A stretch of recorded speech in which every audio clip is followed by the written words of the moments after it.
Now to new developments in the murder case of a doctor shot and killed while riding his bike to work. Houston police released this surveillance video showing the suspected gunman who shot and killed Dr. Mark Housknecht. That shooting happened in the medical center. Dr. Housknecht is not the only unsolved, though, murder in our area. Marcelino Benito has a closer look now at the numbers.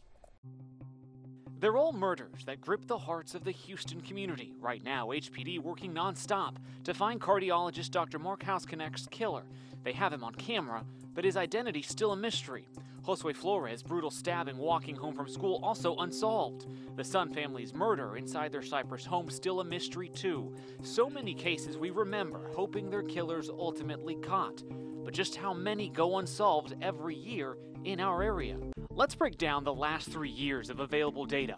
From 2014 to 2016, 37% of HPD's murder cases were unsolved. The Harris County Sheriff's Office, slightly higher, half their murder cases weren't closed.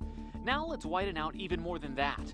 In that same 3-year period, 448 of the 1,138 murders across all of Harris County remained unsolved. Our county to the south, Fort Bend, had a 9% unsolved murder rate. Only 5 of their 55 murders weren't closed. And Brazoria County, they went 20 for 20 with no unsolved murders.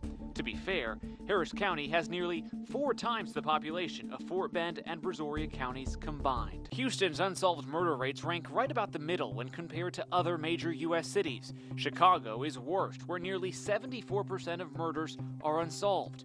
Austin ranks best. Only 27% of their homicides never result in an arrest. Marcelino Benito, KHOU 11 News.